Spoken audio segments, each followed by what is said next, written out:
Hello friends, ನಮಸ್ಕಾರ. ಎಲ್ಲರಿಗೂ ಮತ್ತೊಮ್ಮೆ ಸಿಹಿ ಸವಿ ಚಾನಲ್ಗೆ ಸ್ವಾಗತ ಸುಸ್ವಾಗತ ಅಂತ ಹೇಳ್ಕೊತ ನೋಡಕತ್ತೀರಲ್ಲ ಸುವರ್ಣಗೆಡ್ಡೆ. ಈ ಸುವರ್ಣಗೆಡ್ಡೆಯಿಂದ ನಾವು ಇವತ್ತು ಕೂಟ್ ಮಾಡಕ್ಕೆ ಹೊಂಟೀವಿ. GSB ಸ್ಪೆಷಲ್ ಅಂತಲೇ ಹೇಳಬಹುದು, GSB ಅವ್ರದ್ದು. ಸೊ ನಾವು GSB ಹಾಗಾಗಿ ಇವತ್ತು GSB ಸ್ಪೆಷಲ್ ಮಾಡಕ್ಕೆ ಹೊಂಟೀವಿ. ನೋಡೋಣ ಬರ್ರಿ ಹೆಂಗೆ ಮಾಡೋದು ಅಂಥೇಳಿ. ಅದನ್ನೆಲ್ಲ ಅದರದ್ದು ಹೊರಗಿಂದೆಲ್ಲ ಸಿಪ್ಪಿ ಸುಲಿದು ಅದನ್ನು ಚೌಕ್ ಮಾಡಿ ಕಟ್ ಮಾಡಿ ಈ ಥರ ರೆಡಿ ಮಾಡಿ ಇಟ್ಕೊಂಡೇನಿ. ಕಟ್ ಮಾಡುವಾಗ ಸ್ವಲ್ಪ ಜಾಗ್ರತೆ, ಯಾಕಂತಂದ್ರೆ ಕೈಗೆಲ್ಲ ತುರಿಕೆ ಬರ್ತದೆ. ಸೊ ಅದಕ್ಕೆ ನೀವು ಹುಣಸೆ ಹಣ್ಣಿನ ರಸ ಅಥವಾ ಹುಣಸೆ ಹಣ್ಣನ್ನು ಕೈಗೆ ಹಚ್ಕೊಂಡು ಆಮೇಲೆ ಇದನ್ನು ಕಟ್ ಮಾಡ್ಕೋಬೇಕಾಗ್ತೈತಿ. ಇಷ್ಟು ದೊಡ್ಡ ಪೀಸ್ ಮಾಡ್ಕೊಂಡು ಇಟ್ಕೊಂಡ್ರೆ ಸಾಕು. ಅದನ್ನು 3-4 ಸಲ ಚಲೋ ತಂಗ ತೊಳಿಬೇಕು. ತೊಳೆದಾದ್ಮೇಲೆ ಉಪ್ಪು ಹಾಕಿ ಚಲೋ ತಂಗ ಒಂದು 30-40 ನಿಮಿಷ ಅಥವಾ ಒಂದು ತಾಸು ಬಿಟ್ರೂ ಪರವಾಗಿಲ್ಲ. ಇದಕ್ಕೆ ಉಪ್ಪು ಚಲೋ ತಂಗ ಹತ್ಕೋಬೇಕು ನೋಡ್ರಿ. ಅದಾದಮೇಲೆ ಇಲ್ಲೇನು ಮಾಡ್ಕೊಂಡೇವಿ, ಸ್ವಲ್ಪ ತೆಂಗಿನಕಾಯಿ ತುರಿ ತೊಗೊಂಡೇವಿ.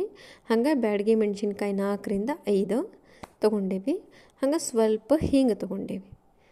ಇಷ್ಟು ತೊಗೋಬೇಕು ಫಸ್ಟ್. ತೆಂಗಿನಕಾಯಿ ತುರಿ ನಿಮ್ಗೆ ಎಷ್ಟು ಬೇಕಂತೇಳಿ ನೋಡಿಕೊಂಡು ತೊಗೋರಿ. ಹೆಚ್ಚಿಗೆ ಆದರೆ ಹೆಚ್ಚಿಗೆ ಸುವರ್ಣಗೆಡ್ಡೆ ಇತ್ತಂದ್ರೆ ಹಂಗೆ ಸ್ವಲ್ಪ ಹುಣಸೆ ಹಣ್ಣು ತೊಗೋಬೇಕಾಗ್ತೈತಿ. ಹುಣಸೆ ಹಣ್ಣು ನೋಡ್ಕೊಂಡು ಹಾಕೋರಿ. ಹಂಗೆ ಒಂದು ಹಿಡಿ ಅಂದ್ರೆ 1 ಟೇಬಲ್ ಸ್ಪೂನ್ ಆಗುವಷ್ಟು ಏನು ಮಾಡಬೇಕು, ಇದು ಸಾಸಿವೆ ಇರ್ತೈತಲ್ಲ, ಮಸ್ಟರ್ಡ್ ಸೀಡ್ಸ್, ಅದನ್ನ ತೊಗೋಬೇಕು. ಈ ಒಂದಷ್ಟು ಇತ್ತಂದ್ರೆ ನಮ್ಮ ಸುವರ್ಣಗೆಡ್ಡೆ ಕೂಟ ರೆಡಿ ಆಗ್ತೈತಿ. ಇದು ನೆನೆಸಿ ಆದಮೇಲೆ ಉಪ್ಪೊಳಗೆ ಹಾಕಿ ಆದಮೇಲೆ ಈ ಥರ ನಾವು ರೆಡಿ ಮಾಡಿ ಇಟ್ಕೊಂಡಿದ್ವಿ. ಈಗ ಅದೇನು ಮೆಣಸಿನ್ಕಾಯಿ ಮತ್ತು ಹಿಂಗೆ ಹುಣಸೆ ಹಣ್ಣು ತೆಂಗಿನಕಾಯಿ ತುರಿ ತೊಗೊಂಡಿದ್ವಲ್ಲ ಅದನ್ನೆಲ್ಲ ಮಿಕ್ಸಿ ಒಳಗೆ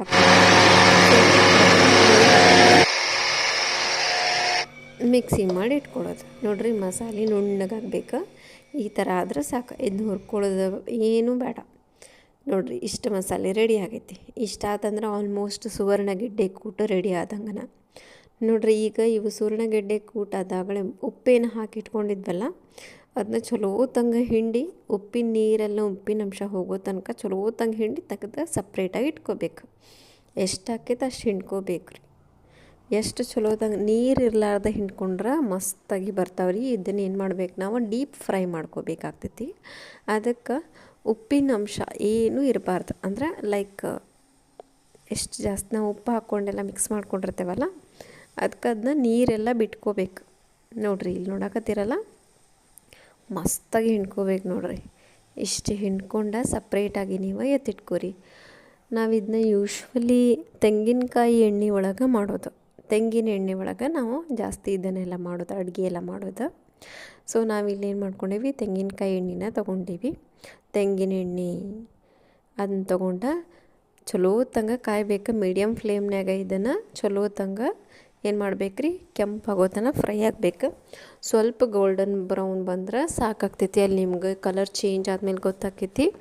ಅದನ್ನೇನು ಸೌಟ್ ಒಳಗೆ ತೊಗೋತಿರಲ್ಲ, ಸ್ವಲ್ಪ ಅದು ಎಣ್ಣೆ ಎಲ್ಲ ಹೋಗೋತನ ನೋಡ್ತಿರಲ್ಲ ನೀವು, ಆ ಟೈಮ್ನಾಗ ಹಿಂಗೆ ಮ್ಯಾಲೆ ಮಾಡ್ಕೋದು ನೋಡ್ರಿ. ಅದು ಸೌಂಡ್ ಬರ್ತೈತಿ. ಅಷ್ಟು ಸೌಂಡ್ ಬಂದ್ರೆ ಸಾಕಾಗ್ತೈತಿ.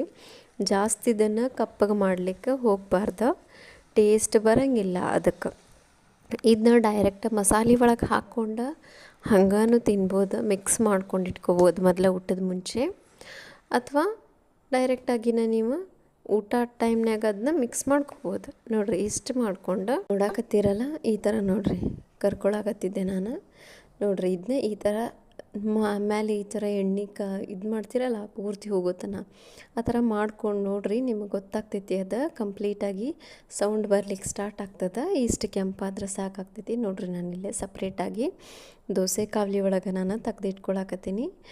ಈಗ ಇವು ಕುರುಮ್ ಆಗ್ಯಾವ್ರಿ ಮಸ್ತಾಗಿ. ಇದನ್ನು ಅದು ಮಸಾಲೆ ಏನಾಗಲೇ ರೆಡಿ ಮಾಡಿ ಇಟ್ಕೊಂಡಿದ್ವಲ್ಲ ಅದ್ರೊಳಗೆ ಇದನ್ನ ಸೇರಿಸ್ಕೊಳಕತ್ತೀನಿ. ಊಟದ ಟೈಮ್ನಾಗ ಇದನ್ನು ನೀವು ಅದ್ರೊಳಗೆ ಹಾಕ್ಕೊಂಡ್ರಿ ಅಂತಂದ್ರೆ ಭಾಳ ಮಸ್ತ್ ಹಾಕ್ಕಾವ ನೋಡ್ರಿ. ಈಗ ಮತ್ತು ಸಣ್ಣ ಕಡಾಯಿ ಒಳಗೆ ಒಂದು ಸ್ವಲ್ಪ ಎಣ್ಣೆ ಹಾಕ್ಕೊಂಡು ಅದ್ರೊಳಗೆ ಸ್ವಲ್ಪ ಮಸ್ಟರ್ಡ್ ಸೀಡ್ಸ್ ಅಂದ್ರೆ ಸಾಸಿವೆನ ಹಾಕ್ಕೊಂಡು ಚಟಾಪಟ ಸಿಡಿಸಿ, ಒಂದು 4 ಕರಿಬೇವು ಹಾಕ್ಕೊಂಡು ಸಿಡಿಸಿ ಅದನ್ನು ಈಗ ಅದು ರೆಡಿ ಮಾಡಿ ಮಸಾಲೆ ಸುವರ್ಣಗೆಡ್ಡೆ ಏನು ರೆಡಿ ಮಾಡಿ ಇಟ್ಕೊಂಡೇವಲ್ಲ ಅದ್ರಾಗ ಒಂದು ಒಗ್ಗರಣೆ ಕೊಟ್ಟರೆ ಆಯ್ತು. ಊಟಕ್ಕೆ ಮಾಡ್ಕೊರಿ, ಭಾಳ ಮಸ್ತ್ ಇರ್ತೈತೆ ನೋಡ್ರಿ. ಹಿಂಗೆ ಮಾಡ್ಕೊಂಡು ನೋಡಿ ನನಗೆ ಕಮೆಂಟ್ ಮಾಡಿ ಹೇಳ್ರಿ. ಇನ್ನೊಂದು